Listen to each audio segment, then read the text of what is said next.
Waters. I'm the gallery manager, curator. The show is Original Mailer Studio, Manufacturing Creativity. This is Mutope Johnson, here to talk about art of business. And so you can just kind of take it. Anyone who doesn't know who you are, tell them a little bit about yourself, your background, and what you're up to now and how you got there. Yeah, well, first of all, I want to thank you for the invitation. I mean, when we were sitting down talking about the opportunity that the gallery lends itself to as far as reaching a wider audience, and then part of negotiating with what artist was going to show, and so Reggie stepped up and decided to take the early part of the year to do his thing. So yeah, this is really appropriate to be able to sit here and be able to have that conversation and really just kind of piggyback off of him and Pamela Anderson. So it makes it's a good fit. So part of also what I want to do is thank all of you too, because one of the things that I like to say is that our Milwaukee community has grown to be a lot closer because of our relationships. And so, I mean, many of us go back years. I mean, we go back years. I mean, with Reggie, I mean, I had a chance to meet Reggie before he and his brother did this show entitled Two Brothers. But it was spelled differently though. I was like, who does a show called Two Brothers? And I was thinking that, okay, maybe it had some kind of, it did have kind of like a different spin to it. So it wasn't that you were just blood brothers. It was just that, like it had some other kind of meaning to it as well. So even before that. So a lot of us go back many years.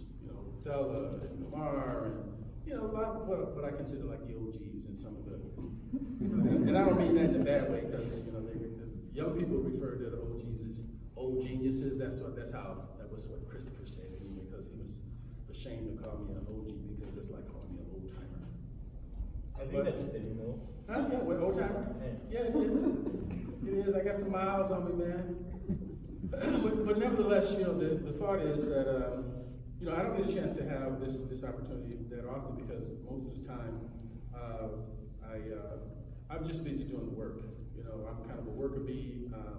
I'm not one to really stand on the soapbox and do a lot of grandstanding. So for the most part, I like to just get to work, get busy. But I don't mind sharing with you, some of how I came into this, in the first place. So I feel like I have a pretty, checkered career, and it started out, when I was real young. So as a 9-year-old, my mother put me on the bus, and I took. As a matter of fact, it used to take me 2 buses to get from our house to the Milwaukee Art Museum. It just so happened that I got a scholarship. I don't know if you guys remember that there was a program called the CAPS program. So I don't, Reggie, were you old enough? Yeah. So it was called a community arts program, and so the Milwaukee Art Museum put together kind of like a scholarship program for young kids who were art inclined. So I was really good at 2 things. I was good at art and I was good at gym. So that was what I knew. That's what I did. And so after my mom put me on the bus, she showed me really like one time how to get there, and every Saturday for probably 8 weeks, that's what I did. So I practically lived at the art museum. And so it began there. So all of my life, I've always been involved in the arts. I've never really done anything else. I thought about that on the way here, and I was thinking, wow, the only time I've ever really worked outside of my, the arts, I graduated, on my way out from graduating from college, I majored, in the fine arts. So I got a BFA in the arts. And I was counseling incoming freshmen. And because of the counseling job I had, the state found out what we were doing, and there were several, seniors that were counseling these incoming freshmen, making sure that they got what they needed, classes, what have you. And then the state recruited us to, believe it or not, become crisis counselors, and I went to Eaton Illinois School. And that's the first time that I ever did anything outside of the arts. While I was in college, I was doing ads, I was doing graphic design for a lot of the businesses in Whitewater, even as small as it was. So one of the things that was able to do was form these relationships with the merchants because I was interested in graphic design, and the only way that I could get that experience was go to them and talk to them. So I was doing ad booklets and ads, and I was on the University Center Activity Board where we brought in entertainment from all over the country, and so we booked entertainment for the university, and I used to do lighting and sound for the university. But then that job came as I graduated, and I went right from graduation to, it was like to jail. That's what it was like, because, well, Ethan Allen Boys School was a school for, it was a juvenile detention center. And I was there for 2 years. And the first year I was there, I worked as a crisis counselor with incoming students. We didn't call them inmates, we didn't call them prisoners. We called them residents or students, because part of their time that they spent there, they had to go to class. And so in between classes, and when you went from class, you go to lockup, and literally they lock you up. And so they had an intake center, and I worked at the intake center for a while, and then from there, then we would go out to the cottages, and then I would counsel the young men at the cottages, and then they found out I was pretty good at it, so that was the first time I got a chance to use art as a tool, and I did it as art therapy. And the young guys was listening to me as I would do things like portraits or cartoons or something like that, and they were, oh, dude, you got some skills. And then they put me in maximum security. I was going to jail every day. It was like they were locking the door behind me, the gates behind me as I went in, and then it was one-on-ones with probably some of the toughest juveniles that the state produced. And it's a tough feeling to walk into a single room where, all they had was socks, oversized overalls, t-shirt, and their underwear. Bed was bolted to the floor, no towels, no pencils. We brought pencils in, they were really just short ones, so they couldn't use them as weapons. They had plastic forks, they put their food through the door. It was that kind of place. And then I used art to kind of reach them. And so some of the guys that I was able to, paint their portrait, I could talk to them and ask them questions that, were personal if they decide to open up, and art really helped open them up. So I found a way to incorporate it, even though it wasn't part of my job. Then after that, I went into, I couldn't do it anymore. The last time I had that experience, I left. They're going to a seminar, or at least, because we had these state statutes that we had to learn every time there were juvenile codes that came up. I went to a place called, Oak Hill, which is a release center for adults. And, the adults coming from Oshkosh or Green Bay, after they've done their time, and then they slowly release them back into the population. So I went there for a seminar. And to go to show you where my mindset was, I got up that morning, I put on like a white shirt, khaki pants, baseball cap, tennis shoes, didn't think anything about it, grabbed my briefcase, went there. And as they would have it, we would stand in the lunch line, the same line where all the residents would be. And I heard this brother calling my name from behind, like, Johnson, what's up, man? Johnson, what you doing in here? I'm thinking, who is that? Turn around and, man, what you in here for? That's what he said. Man, what you in here for? Man, I just got out the hole, man. I said, I'm here for a meeting. My meeting is over at 3 o'clock. But it was this guy that I went to school with, I won't tell you his name, but yeah. And that was when I realized, I gotta get out of this. I can't do this no more. So then I focused primarily on the arts. And so I've always worked in the arts. So I started out as a graphic designer, worked as a graphic designer with men's business, different sizes. I went from, used to be a company downtown that was the sister company to National Geographic. So I worked on a series of 5 different magazines. And that was my first job. I come from that old school of key line paste up, where you take the words and you put them all, it's kind of like the set and type. And we had to do, all our ads that way, dark room and develop, these vloxes. We call them vloxes. All it really was pastable images, whether it was taken from photography or illustration, and then you use rubber cement, you put it all together, and then you put it all together in a format that for newspaper, magazine, and tabloids. And so we worked at a place that had really, really large web presses. In fact, where I worked was in a place that was bigger than this.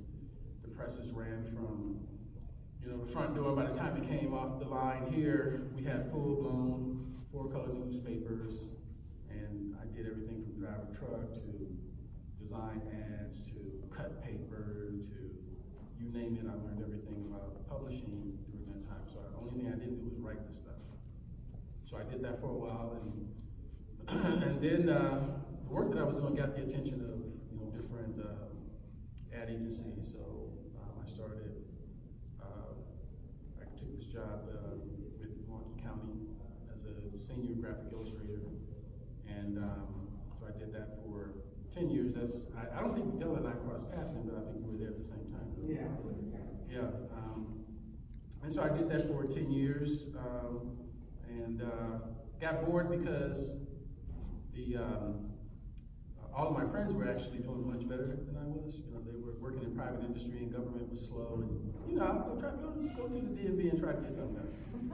Go good, get your ID and see what happens. It'll take you all day. So it got slow, and I was getting bored with this. I put in 10 years I was vested, so that went from there, and then I went into private industry and worked as an art director, for a number of years, and that led me all the way to the larger agencies, marketing firms. Ultimately, I ended up a creative director. So I'm kind of condensing some of the experience down, but the thought behind that path really kind of put me on the path of the business context. So, really looking at what Reggie is doing is something that was really just par for the course. You did that, and the cost of doing business was having a state of readiness in order to be able to achieve just being connected to the art world. I really did have I had a parallel life. I didn't want to be the type of artist who sold my work to the very agency that I work for because they wanted it for nothing. And the one thing about being in the advertising marketing business is the fact that you don't put your name on anything. You do it for clients, and you produce the work. Sometimes it's a teamwork effort. You got designers, you got production people, you got account executives, you got clients, you got photographers. So I had budgets. I had some pretty good sized budgets by the time I got to the larger agencies. And then as a creative director, I worked for primarily Fortune 500 companies. I had budgets that were $300,000, $400,000. I could take an entire team with me. I could take my photographer. If we were doing film, we would go and I had a scout go out to locations, and then we show up, and then we approve it, sign off on it, and then the whole crew came in with trucks and wardrobe and models, and man, I remember we flew to Phoenix for 11 days, and we were filming in 3 cities. So to be able to have the budgets to come along, and then after you did all the filming, then you come back and you put it all together, you do the editing and the sweetening, and then it runs on television. You buy the ad space. So for me, it was all that experience really kind of led up to my being able to form systems, and the systems that I had was directly in line with my visual arts career. So my not selling my work or giving my work away to the very agency that I work for, I kind of did one thing. It was, I used the work that I did as a fine artist to inform the graphic design stuff that I was doing for my clients, but it was theirs. Okay, so the only time we got recognition is if we went to the award shows. I don't know if many of you heard of the Addy, the Addy Awards, where they go in and give you the award for, okay, best ad, best billboard campaign, best, But I learned how to pitch, I learned how to, to collaborate with people. I learned how to spend their money and not mine. I learned how to put together proposals. I had a lot of new business startups that I worked with. I cut my teeth on the very first real big project I worked on was medical. You know, I worked on minimal invasive surgery, heart surgery. That's what I did. I, you know, watched videos of people cutting into your chest, and other times, you know, doing the catheters where they put it through your veins and then they run it through, and then arthroscopic surgery. The cowboy doctors would go in there and put a stent in your chest, you know, that kind of stuff. I worked on dialysis.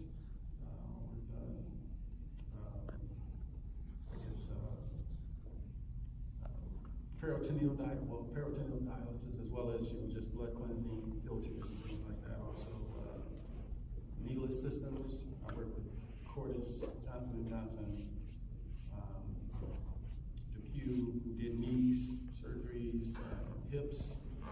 I did all this stuff. It was really morbid stuff, man. It was, you know, the DePuy we would work on. We did a program to help doctors do knee surgeries, and part of it was that they had to pass the digital tests first. We would create a CD-ROM with the instructions in it. We turned it into an animation. And then from there, once they passed the test through, going through the digital process, they signed off. And then they would do cadaver knees. So they would bring in all these cadaver knees. This is no joke. They're bringing all these cadaver knees, and all the doctors would stand there and they would do surgery on the knees using the tools from the training that we gave them on the CD-ROM. And once they were able to do that, then they could do surgery for real.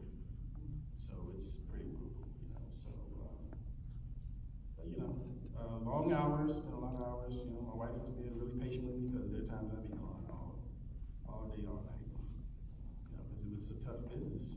But you know, I took that idea behind what business looked like behind the scenes, all the forms. I learned how to write contracts. I learned how to negotiate with my vendors who were photographers, models, makeup artists, designers. You know, so I really had the best of both worlds. And then simultaneously, I was painting on the side.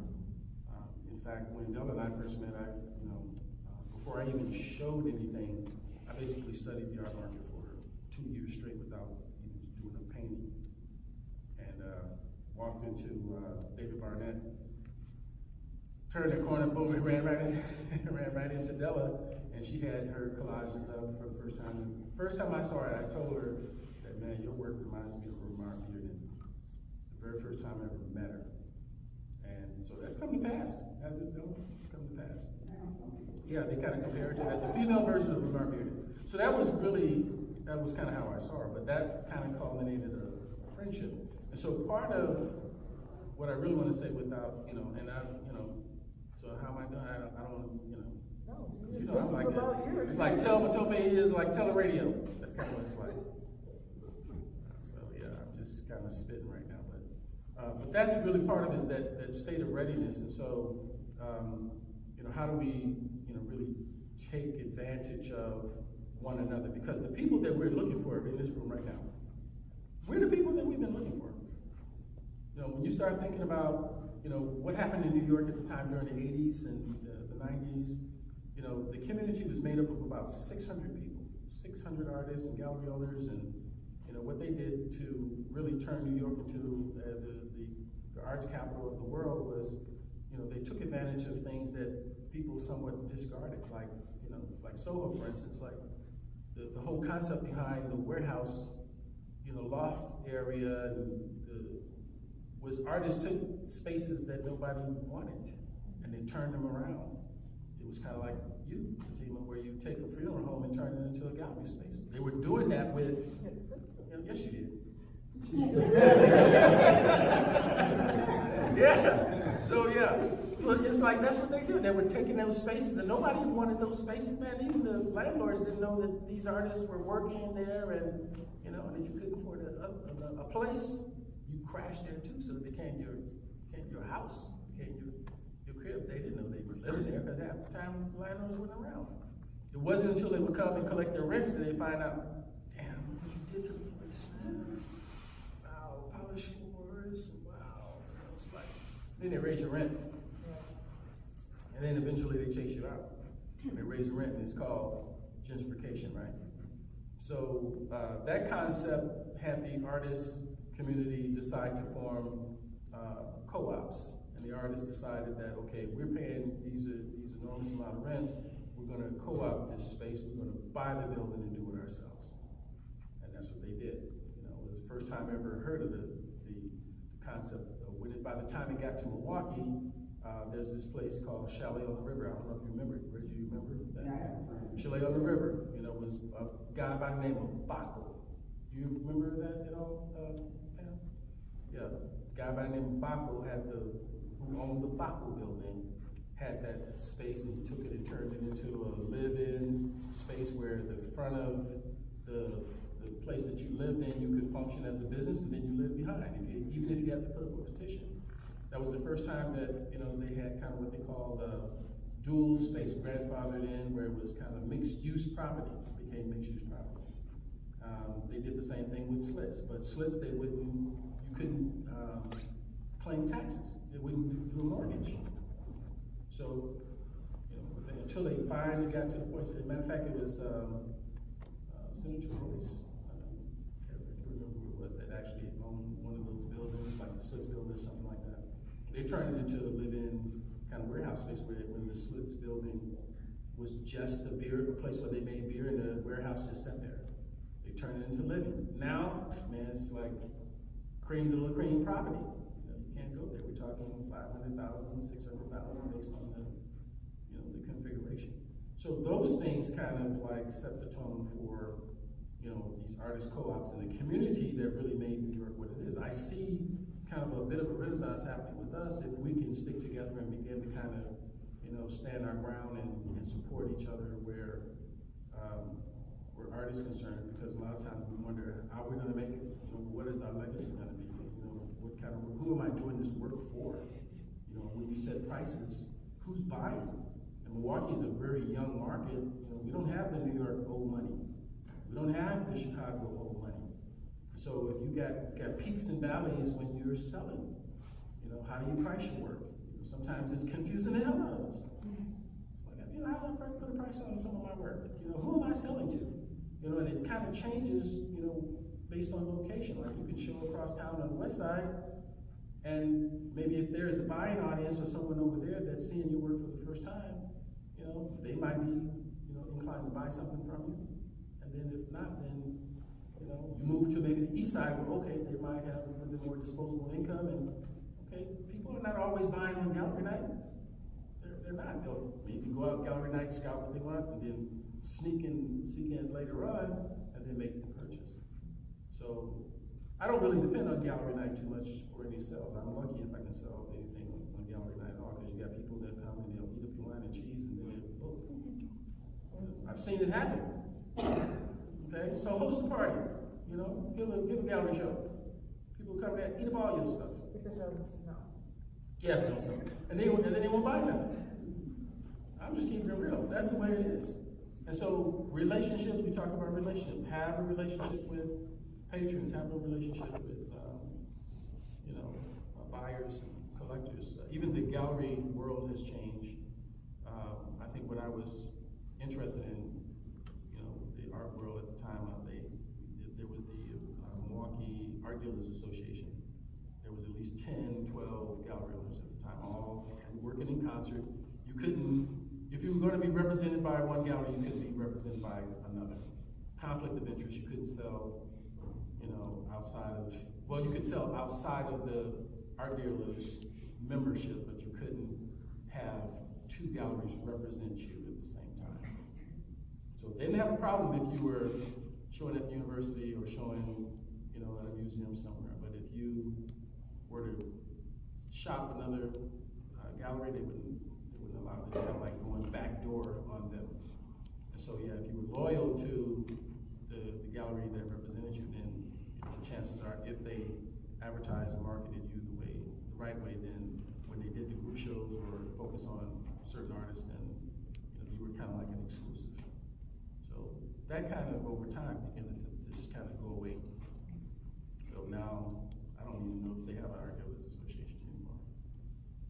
There's a bunch of new artists that's popping up, and, you know, they're doing their own thing, and, you know, there are new galleries around. So I went to every one of them. I did 2 years of nothing but just hit the pavement and looking at how artists framed their work, what work they were doing, if they had any particular strategies behind their work, and picking subject matter that might have resonated with people. Every city I went to, New York, California, Atlanta, I would go, and every time I went somewhere, I would look at what artists were doing there, and I learned as much as I could. And I don't think I sold my first painting until after 2 years, and then there was a marketing firm from Texas that found my work and hired me to do a poster series for AT&T. And that was the first job I did. I was like, oh, okay. All right, they were paying pretty good money, so to do a poster series for a large, utility like AT&T is like, okay, come to AT&T, buy one of our new phones. Yeah, like that rotary phone. Buy a new phone. I'm kind of telling on myself, but yeah, buy a new phone and get this poster. So that kind of thing. So okay, so maybe I should, take this stuff seriously. And then all of a sudden, I kind of started testing, my work because I wasn't sure of the direction. So I started testing the work. So I did this. Our neighborhood had a show that they called Art and Architecture, where they picked, so many artists, and they picked something like 21 homes, and it was the idea that, I don't know if many of you know that Milwaukee has probably like the largest concentration of arts and crafts homes in the country besides maybe California. And so they were kind of showing it off. So did you know that? Yeah.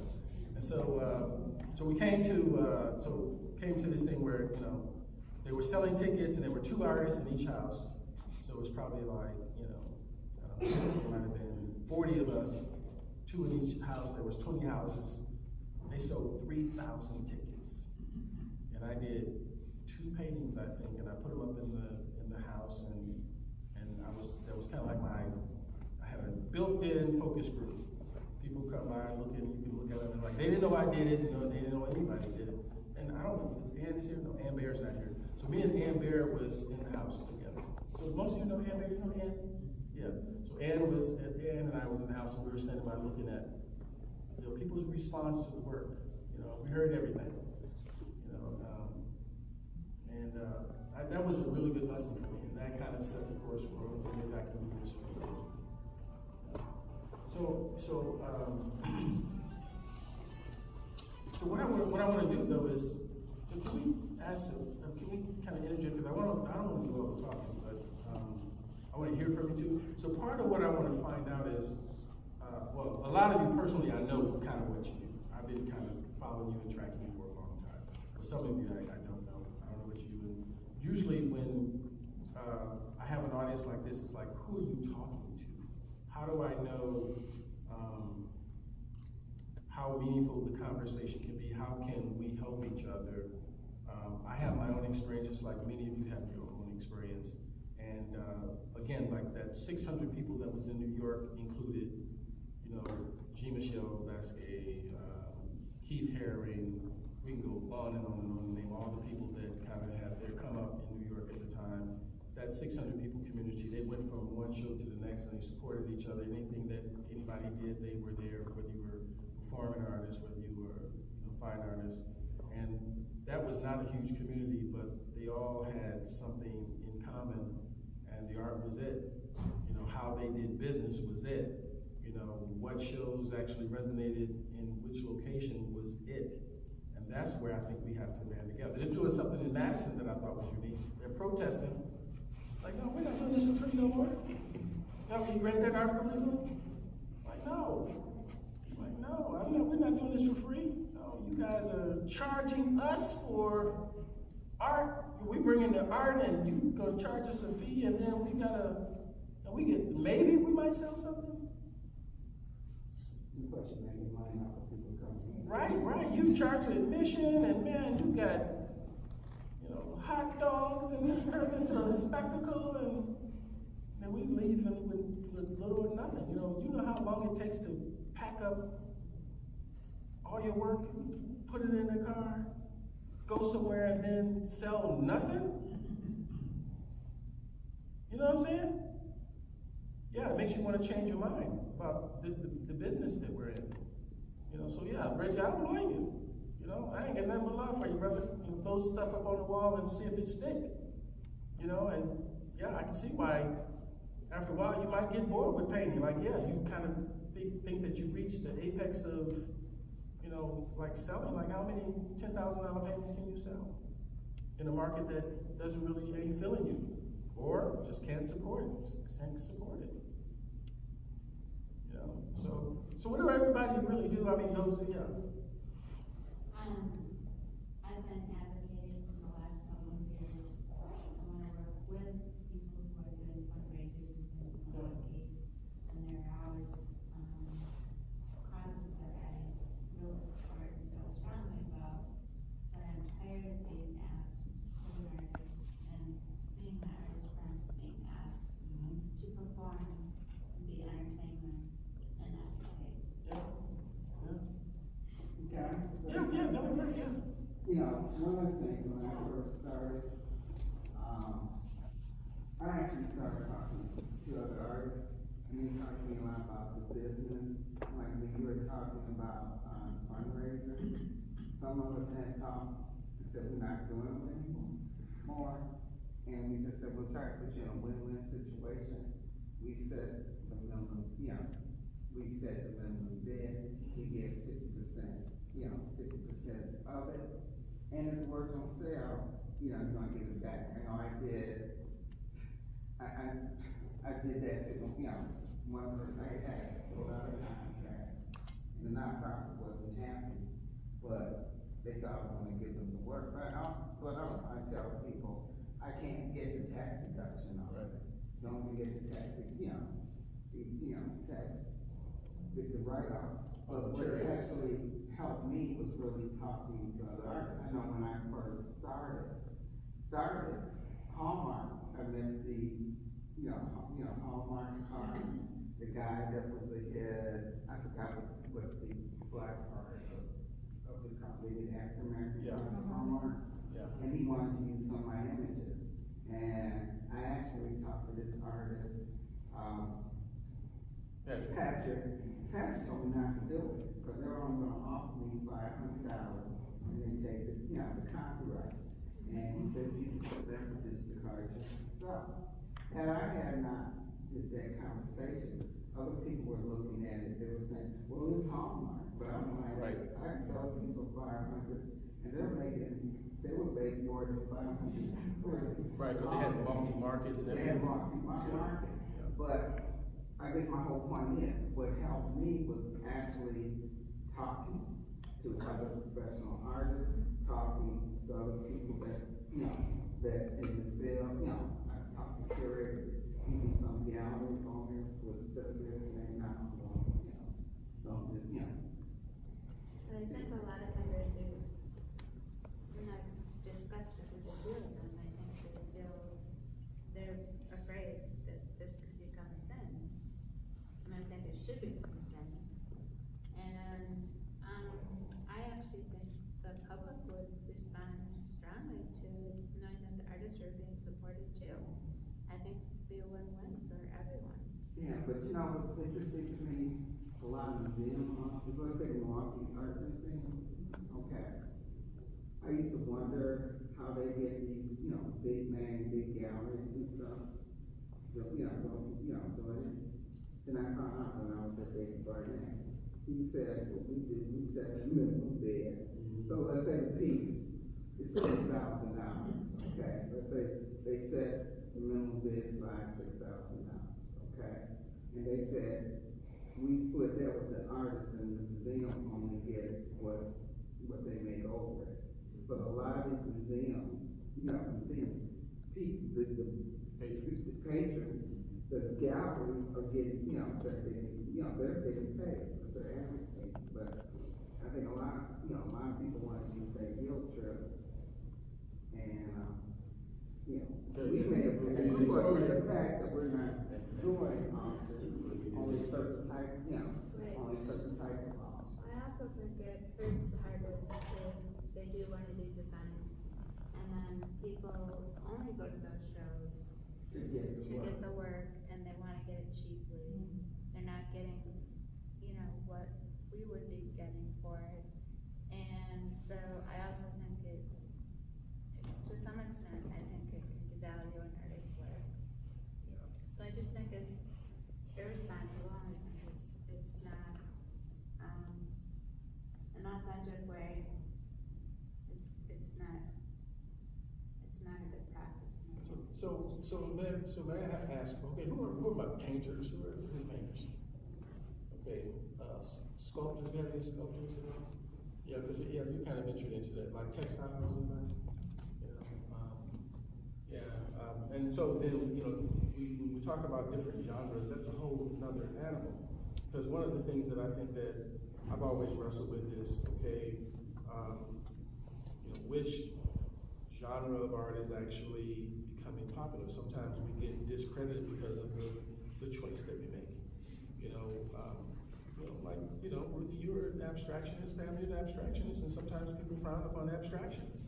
They don't understand the complexities of abstraction. They don't understand that, there's certain aesthetics that people are drawn to because of, the work that you do, but no, it's not. Like sitting in the house with Ann, people would walk by and they were insulting her and never even knew it. An old lady walked up, I got that. And, me and Ann looked at each other like, she didn't do it. But that's the idea. They think that, so they kind of devalue it just on face value. And other times I've seen you set your prices and people will go up to it, especially when they put the art tag next to the work. They'll go up and they'll look at the prices and they'll walk away and never even consider the narrative or the amount of work that you put in it. So sometimes you'll find like at Bar Gallery, they don't put prices up on the work, they'll put like a little number, right? And then you have to go to the book and find it. But at least what happens is they're forced to investigate the work. You know what David, right? They go in there and they'll look at the work, and now they can look at the aesthetics, and now they can understand. All they say is a little number, don't have a cost on it, because then they're not being judgmental.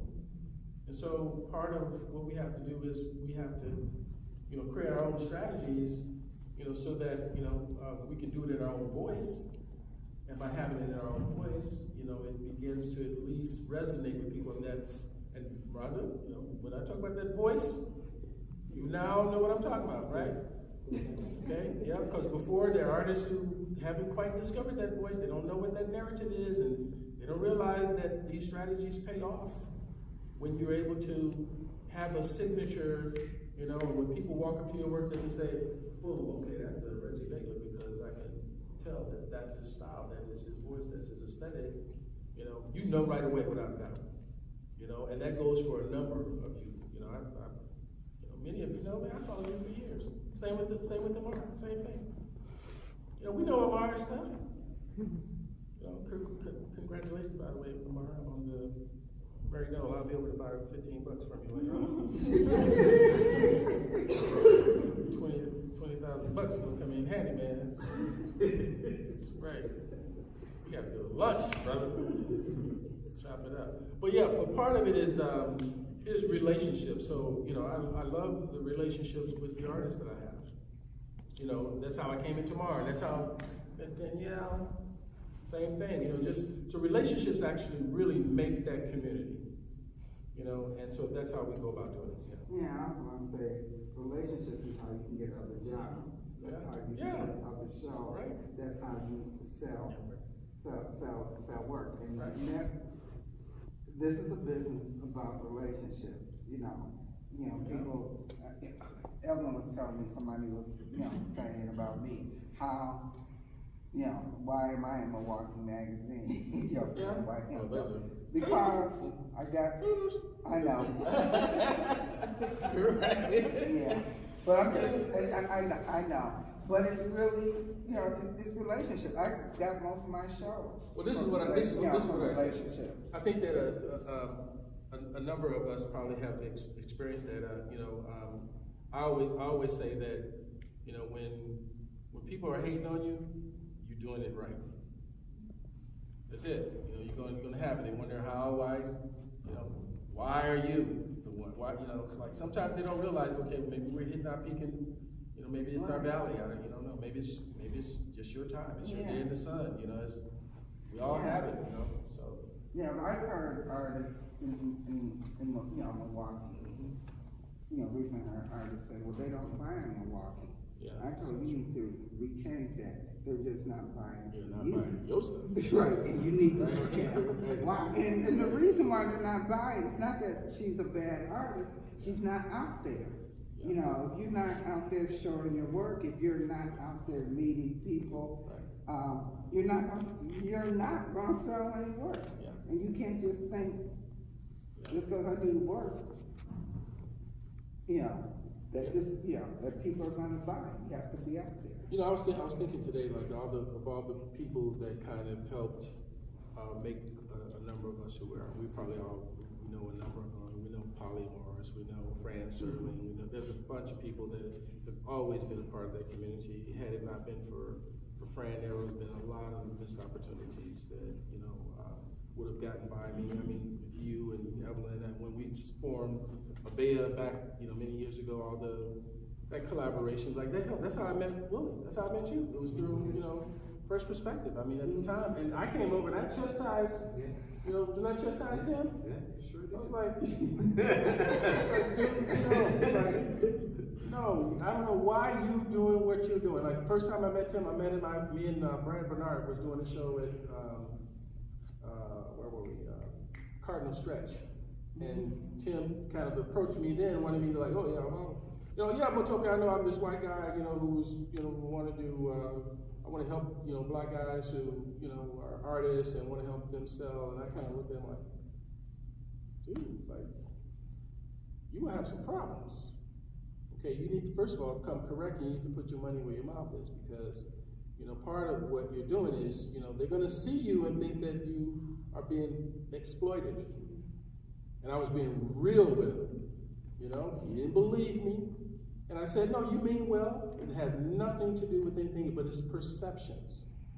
And so you have to be really honest about what it is that you're doing. If you really, really want to help, buy their stuff.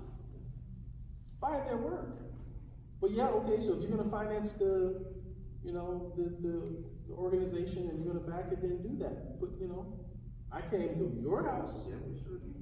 And we had a meeting and talked about it, so no, I'm being very transparent, I was being very real, and I told you, like, you guys can do this yourself.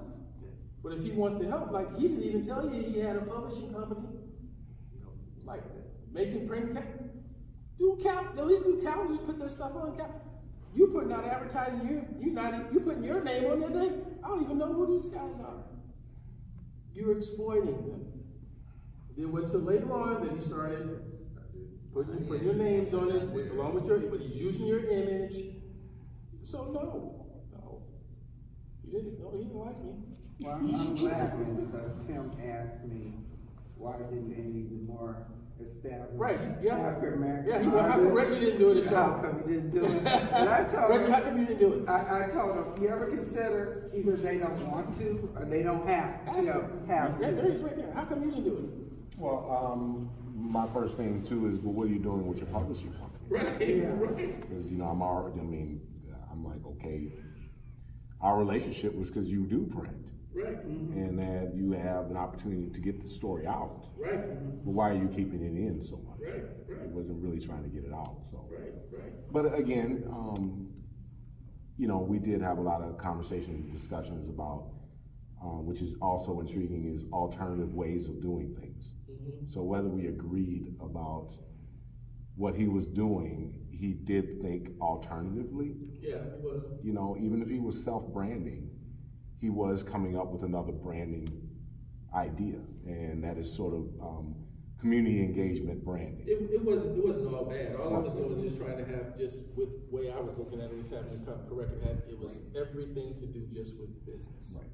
That's what it was. It was the business aspect of it, and it was also the perceptions of it. I think he meant well, absolutely, and I told him so. Okay, so it wasn't just, I didn't just beat him up for, no good reason. It was justifiable you know, and I offered the help. I also stuck with it as long as I could to offer, you know, as much as I could in the way of like helping, because he would call me on a regular basis. That's how I met Willie Weaver May. Willie Weaver, I didn't know him from Adam. Called me once he got out of prison. Right? Yeah, he called me and I had never even seen him before. Talked to him for, I mean, like several days on end until he was finally released from, I guess his release house or whatever it was, his halfway house. And then, you know, he joined up with me. Matter of fact, I think that's how we met him. Yeah, we still work together. Mhm. And we do, just recently, we didn't do it, but we did a different show. Actually, we went to Chicago and did a show down at the Museum of Science. And got down there and we did a nice little show down there. So that was really nice. Yeah, so that's one of those instances where, yeah, Tim did serve good. If it hadn't been for Tim, I would have never met Willie. And Willie and I talked about his, you know, his career as an artist, his business and how he was running it. So we talked contracts, we talked, you know, brand idea, how to package himself, and you know, Willie took off and did quite well for him. So I thought anyway. You know. I've been doing pretty good. I do photography, so for those of you who don't know, I do photography, and when I took his advice, you know, one of the main things he always told me said, frame, sign, and have your bio. Have your bio. So I made sure I created my bio and made sure everything that I do is framed and it's on point. And I try to I do landscape photography, so I like the panoramic style and I like them big. So that's been going really, really well. And I finally just recently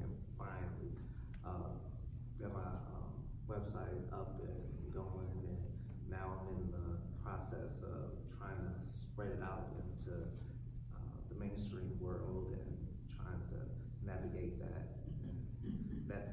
That's another beast in itself. So trying to put it out on Facebook,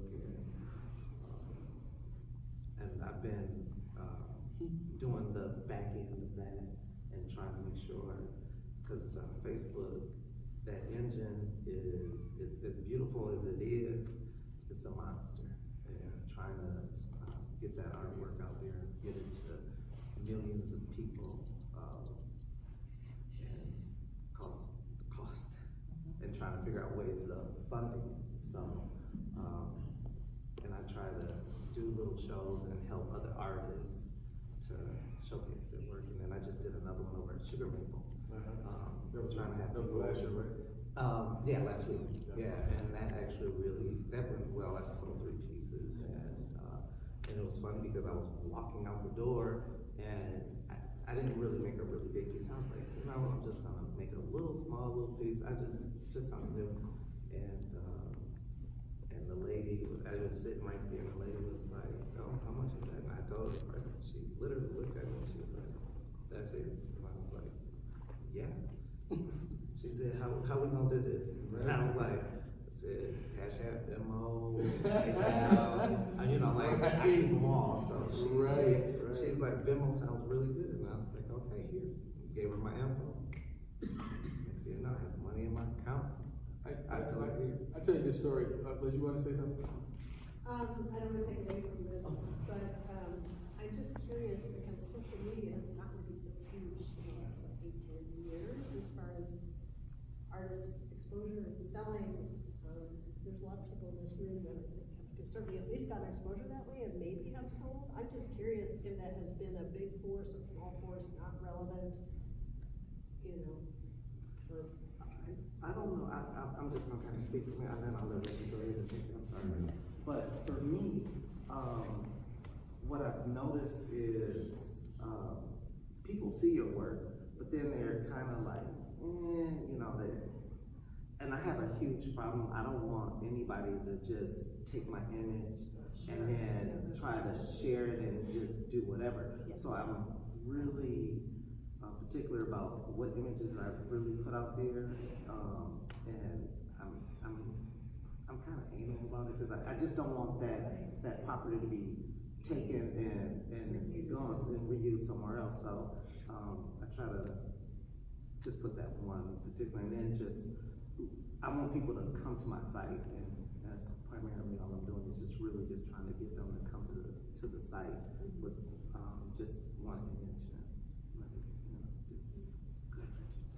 Yeah, Facebook, social media, Instagram, their systems are set up to only get you a certain amount of exposure. And you're not gonna go any further than that. And it also is designed to give you a certain number of likes, and it'll send it to people that already normally like you, just to give you just the amount of likes to do another post. Until you start paying them, and it is very expensive. Because everyone's on social media and everyone's got a painting. Everyone's got a movie, everyone's got a t-shirt, everyone's got a mask, everyone's got a hat, everyone's got beer, booze, food, an event, a car to sell, a chair to sell, on and on. It is a selling massive mess. Social media is like Walmart in your bedroom. It's just a massive mess of everything. I can't depend on it, I don't base the number of likes on my success. I don't, for me, I've even got to the point where I stopped, really, I don't do how-tos, I've kind of stopped doing that, but, because I've had people even take my name and use my name and put it on their painting, and I gotta do it right now that won't take it down, knowing that he did it purposefully, and pisses me off. But the thing is, we are charged with. That's the other side. Is we are charged with policing our own stuff, and so we've had our successes. I was going to tell you this story about you're talking about the woman that bought the piece from me. I remember we used to do the Chicago art auction because the Chicago Southside Community Art Center, and that was a fantastic show to do. Chicago they did it right. We pull up and go into Hyde Park, and we pull up and there was Porsches, Rolls Royces. I mean, young people come in there spending $3,000, $4,000. They put our name in the book. They were passing out paddles, and people come in there and they was doing some hard bidding. They put up a big screen, and your work go up, and we did I think we did that for how many years? Like 3 or 4 years maybe. And you can watch the bid in $25 increments, and I think we were selling just about everything we took down there. People 18, 19 years old buying work, spending $3,000 and $4,000. They were competing. Who could buy the most? They like in a few hours they were making $60,000, $70,000. Just on bidding, and it's like, man, we need something like that in Milwaukee, but the market just would not sustain it. Well, also, we were also talking about generational buying habits. It used to be where there was a culture that success was buying expensive paintings. The future of the next 50 years, the young kids and new entrepreneurs and new wealth don't think buying expensive paintings is interesting at all. And I'm serious, that's just it. It's actually kind of uncool to be that person, to brag that you spent a lot of money on a painting. That's just an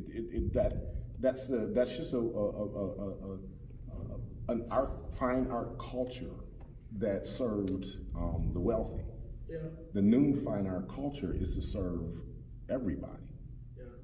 And there's the switch on how many buying people do you have?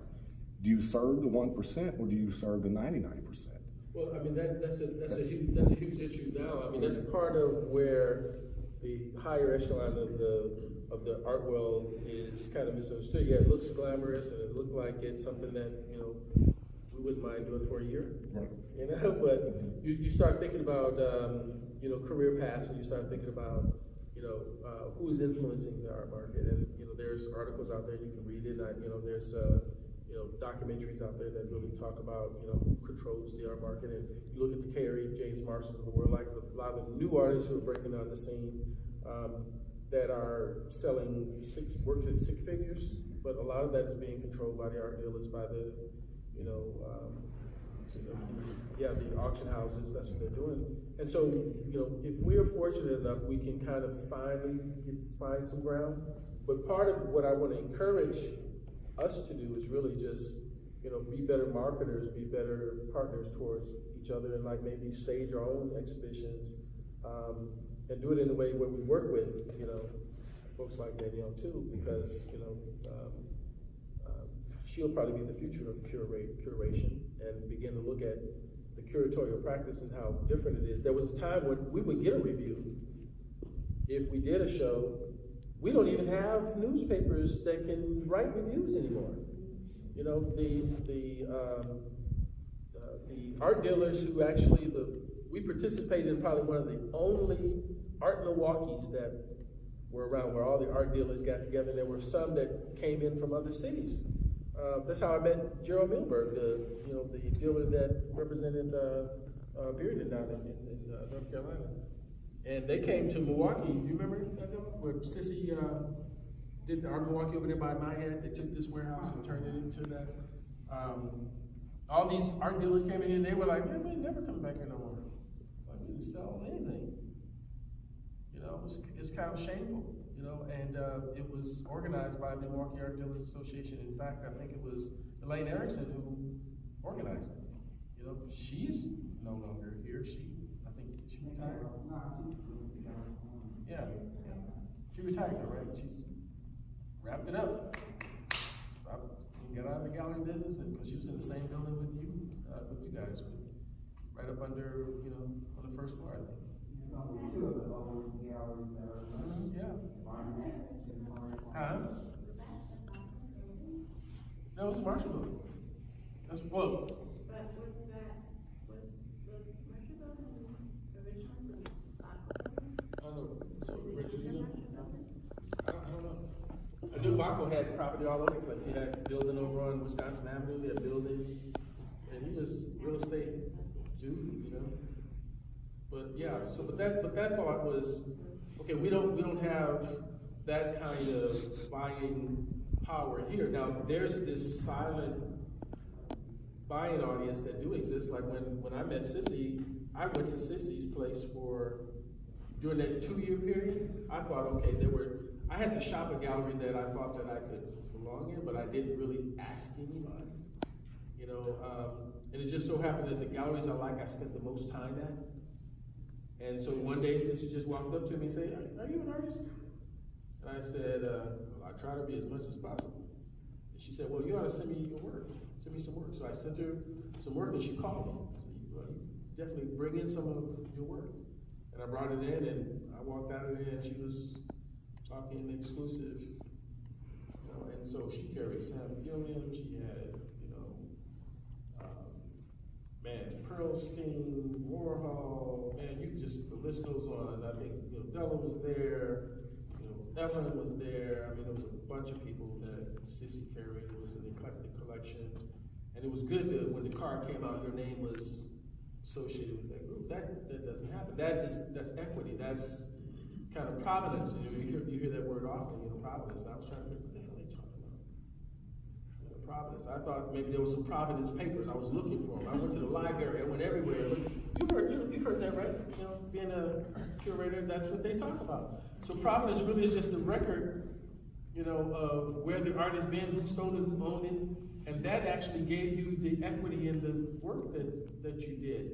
So part of what I started concentrating on as an artist, I started concentrating on, reputation. I started concentrating on, having legitimacy. And then I thought, okay, I'm not just doing paintings to sell, because a lot of times my work is not the kind of work to go with your sofa. So that's sometimes it's hard to sell difficult work when your narrative says that, okay, I'll put the work out there. You might not like it, but I'm gonna put it out there because I feel like I got something to say. No, I'm not a Ai Weiwei. I'm not gonna follow my sword for no painting. But you got people out there who are really doing real social justice work. But that's what they're doing, and they're not necessarily doing it for sale. They're doing it for a message, or they're doing it because they have a cause. I'm not an Ai Weiwei, no. And I don't mind being able to speak out. I do my part to try to get the word out of, you know, what it is I do, who I represent, and I'm trying to, you know, at least have a presence. And if that's going to be part of my legacy, then okay, that's my legacy. My legacy is, you know, being able to do work that I think is worthy of being recognized. You know, I just don't want to just throw in the towel, you know, be this dead artist and nobody even pay any attention. So I can actually say that I've been blessed enough to be able to get enough work out there that maybe one of these days somebody might remember me. You know, in the meantime, you know, I feel like I'm in third place, and I just got to keep working. You know, that's the way it is. You know, so I'm just as hungry as the rest of you. You know, so no, I don't stand on those soapbox, but you know, that's it. So yeah. You're at Whitewater still. Yeah, I teach at Whitewater. And I know Maya, they discontinued their fine arts. They have new studio practice. New studio which practice. Is just kind of an Well, introduction. What do students ask and sort of come in? I'm not sure. Only because I went to school because I wanted a fine art career. Yeah. That's all I wanted. I wanted a career. Right. I went to absolutely. school, I painted a lot, I wanted a career. Right. Now, I realize that I can paint, but what I can't get is the career. There you go.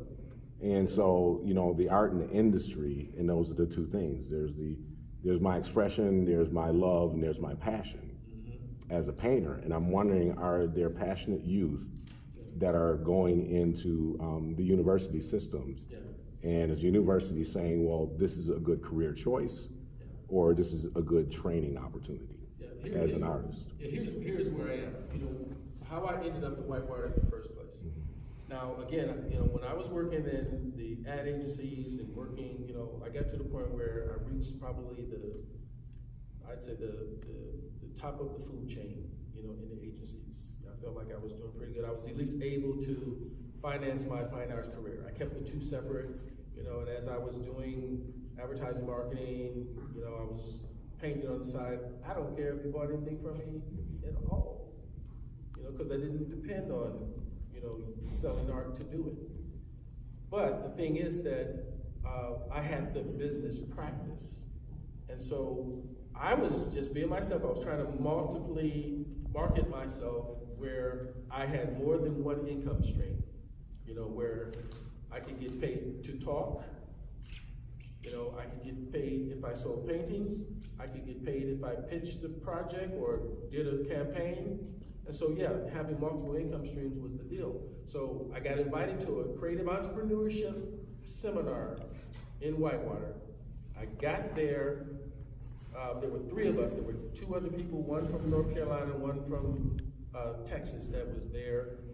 They had sessions that they were giving, and we sat down for maybe a lunch break or something. And I went, oh, how many sessions are you doing?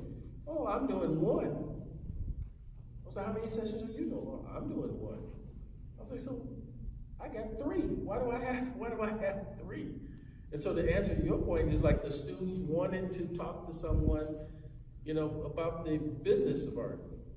You know, they wanted to talk to somebody who was an artist who was actually, you know, that had a business practice, because they wanted the professional career aspect of it. And so, you know, the excitement that that came from it was I was talking to like 150 students in this one auditorium, and I didn't know that the dean was there.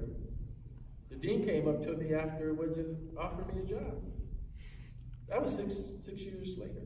So part of my mission really is to talk to students about the business side of art. And I think that that's why I'm here today, really, is to talk about, you know, how that connects to a career path, because you got ceramists, sculptors, painters, textile artists who don't have any idea outside of the process of making that says, how am I going to take my skill sets and actually make money? Okay, I'm in a section of my art lecture right now talking about, you know, during the early Renaissance and late Renaissance period when, you know, we actually were considered craftsmen. We were the working population. We were, you know, like on the ladder of hierarchy in terms of earned income and money. You know, even in the Renaissance, they were at least number 6, you know, and they were like several cuts above the laborer because they had these specialties. And so, yes, if you were part of any one of those organizations, the stained glass guild, you know, if you were, you know, if you made, if you were a sculptor, you know, Leonardo and, you know, Donatello and all, man, they had apprentices. The school, they weren't starving. They were doing pretty damn good. The Medicis financed them. Okay, they spent more money. Matter of fact, the Medicis was considered God's banker because they were the bank to the Vatican. Like, no, they put money in those guys' pocket. They had, no, huge studios, you know. No, marble's not cheap. How you think, you know, Michelangelo carved the Pietà, he was 24 years old. Okay, so, yeah, give me the hookup. Yeah, I wouldn't mind being, I'll do blue chip for 2 years. So I tell them all the time that, no, think about the business of art. Have the preparedness. Do forums. That's why I was talking to Willie, like, no, document your stuff, write about your stuff, put dates on it, frame it, build your own provenance. Okay, have a track record, you know, when you are done doing your shows, if you get any publicity, keep articles. Use those articles, package it. When you sell your work, give the package to the buyer. Create, you know, the kind of provenance that says that that person is willing to come back, or do just what you said, brag to your friends about this expensive piece that you bought. No, I don't want my work to be considered cheap. Inexpensive? Okay, I'll take inexpensive. Cheap, no. I'll even take expensive just so that it won't end up behind the couch.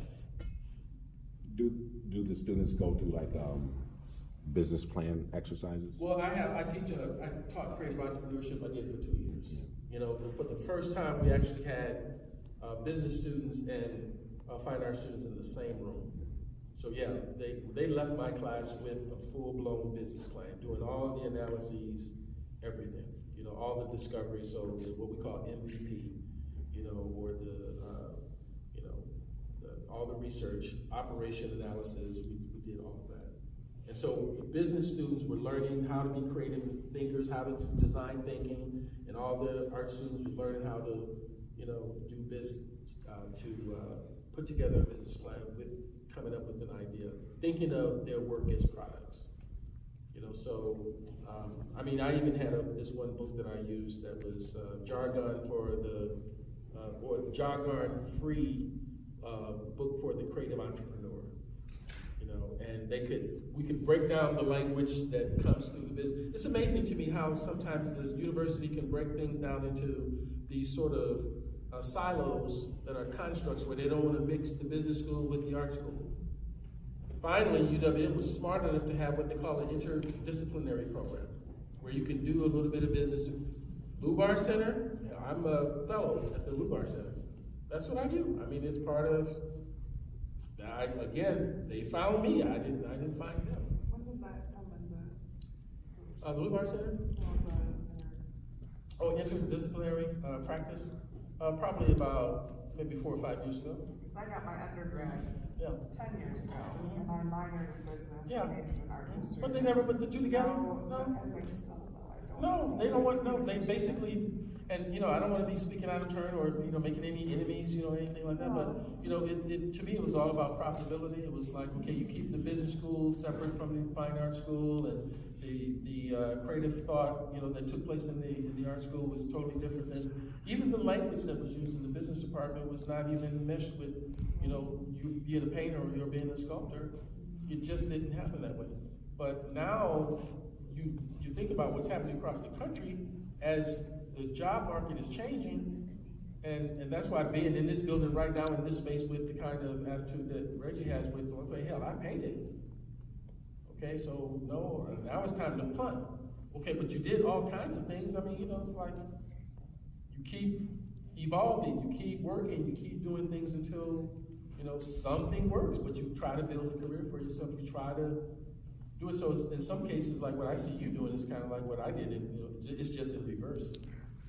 You know, so, and that's not to slight you or anything, but it's just to say that, you know, I started out doing graphics. It got to a point where, no, I wanted the organic. I wanted the painting career. I wanted to do that too. I wanted to build a reputation of being a fine artist. I created the systems. I have a cost matrix. I don't have to guess about how much my work costs. I know what it costs. To produce it, I know how much it costs, you know. The thing is selling it and selling it consistency at the rate that, you know, yeah, sure, I would love to do 5 paintings a year. I would love to. At 50,000 a pop. I would love to, but that doesn't always happen. I have a question to ask you. You working in the commercial art field, how did the business side of that influence how you look at the fine Yeah, art? okay, because, yeah, I'm gonna tell you, like, we would deal with clients. Clients came to us to produce their campaign, their ads, their commercials, both radio and magazine or any, what we call communications. So we design all their communications. And so we build everything. Phone calls, I mean, I would be on the phone. I had a whole laundry list of billing codes. And when you do that stuff every day, you know, on the phone with the client for 2 hours of nothing but just admin time. Okay?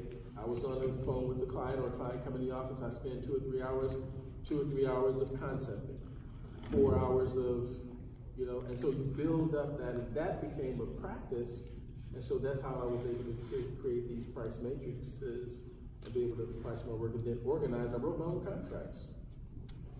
Okay, proposals, things like that. I'll just offer, for people who are leaving school or out of school now, or at a point where they're thinking about the business of what they're doing, there's a lot of resources in the community that will help you. So, I mean, there's some in the arts community, of course, Marg and others. Yeah.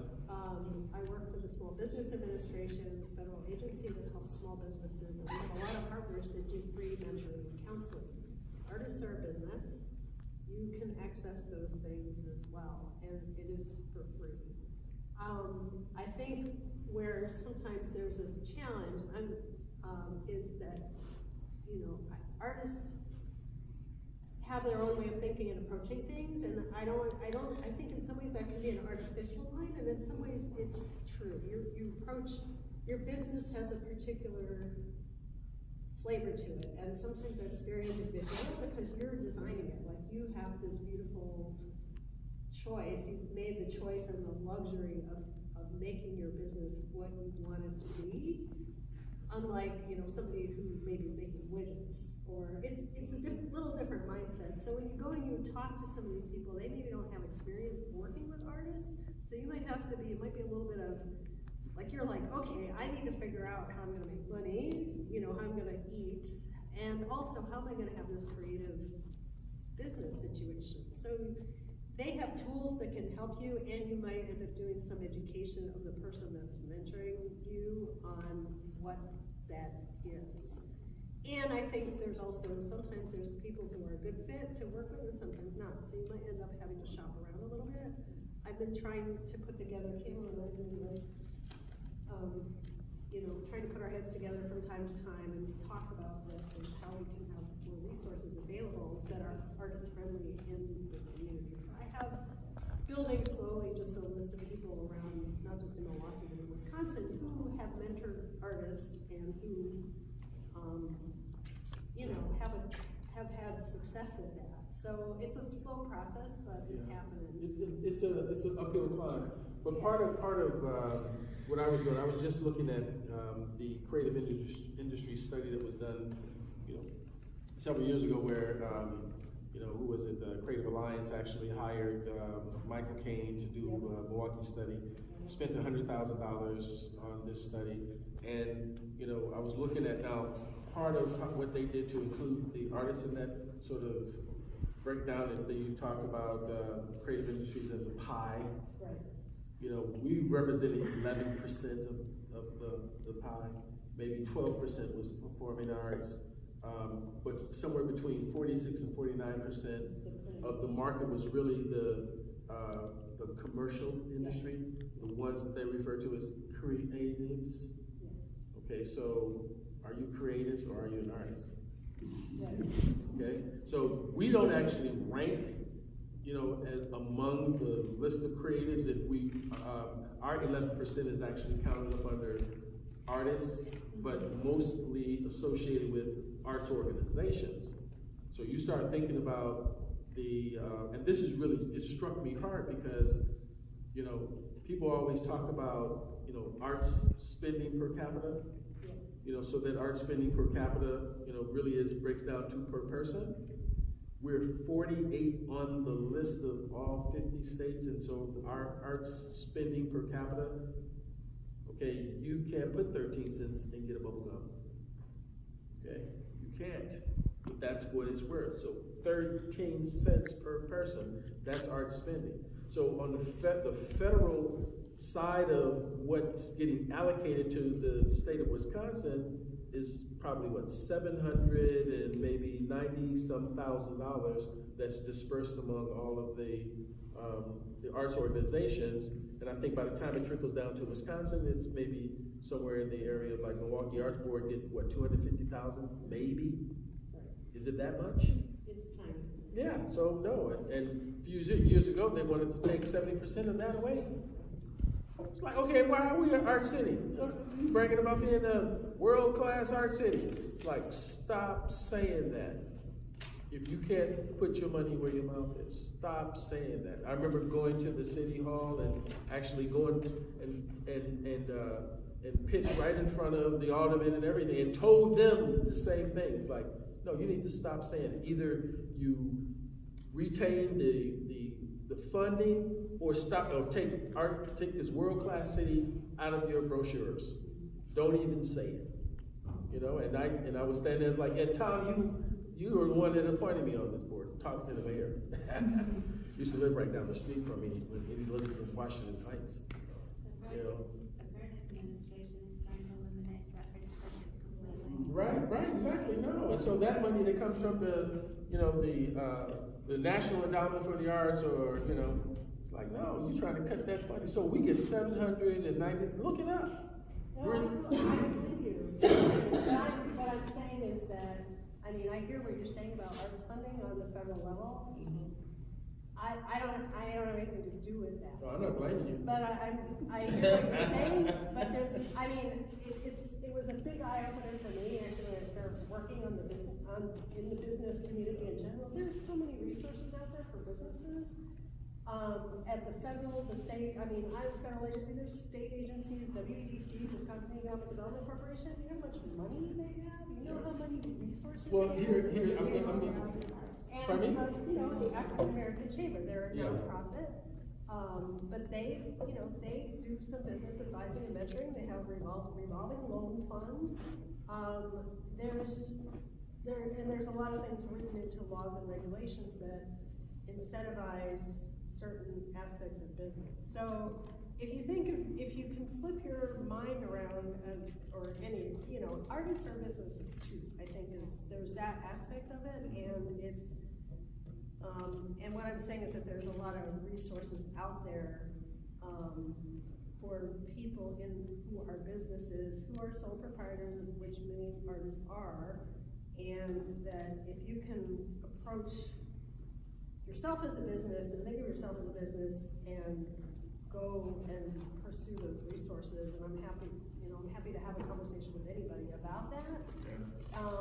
Because, you know, people have different skills and different needs, and we see this, you know, all the time. So SCORE, which is a mentorship organization, right next door to ours, and I spend a lot of time talking to small businesses because I have a lucky aspect of my job where I have to write about them. So you talk to people and they're like, oh my God, so one woman, you know, they make of all things that help make maple syrup. She and her husband just decided they had maple trees on their land, small business, right?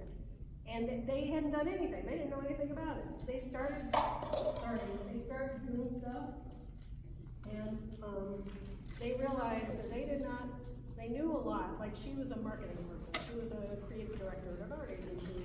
She started working on the business, and she's like, oh, I have to run this business, I don't know anything about pricing, inventory control, distribution. They were trying to build crates to put their equipment in, and they weren't working, like stuff was getting broken. So they call SCORE, they have somebody who actually knows about like internal business controls, and they got them set up with a system, and they got them connected through somebody else, again, in relationships, right? To somebody else who can help them build crates that would work for their equipment. And suddenly they had a good system, they weren't, they cut their costs because they weren't getting stuff broken when they shipped it. They were able to reduce their own, they outsourced their crating. So that was a cost, but it saved them a lot of money because they were able to crate their equipment. And one thing was another, their revenue, their sales went up to 20 times, times 20 from the first year to the 10th. Well, part of the. And those are free resources. That's what I'm saying, there's people who can help you and sit down and talk with you, and if you're like, I don't know where my strong suit is in my art, this is what I like to do, but they can help you, there's people that can help you, and it's free. Yeah, I think that we have to just be, better advocates for what we do. And then, again, there's a lot of businesses out there that really don't know what artists do, and they think in some cases that we're all monolithic, they think that we're all the same. And we're not. And that's that's where some of that falls off. There was a time I remember they would say things like, well, we don't even know where artists are, or are there any black artists? They would, and that's why a beta even was formed, because you don't know where we are, so it's like, okay, we're gonna have to educate the public about who we are. So that's what it was actually in the name. African American artists, beginning to educate, people about African American art, right? Yeah. So essentially, that's what it was. Like, you can't find this, right? Sure you can. Right. But so we have to change that, so that it's not so hard to find us. But when they do find us, they need to know what we do. What I do is different than what Willie does. What I do is different than what Amar does. And sure, there's some overlap. There's things that yes we can do. We share some common interests, but we're not all the same. And we shouldn't be treated the same. But one of the things that we got to do to elevate, our abilities is to, package ourselves and be ready to do business with those corporations and be able to, defend ourselves with the work that we are making. Well, thank you. Yeah, I had to look at you because I know you was like, That's my job, right? it's like you are just like talk radio. It's a topic worth staying late for and talking about, everyone's interested. Yeah. Thank you for coming out. Yeah. Thank you guys for such participation and showing up.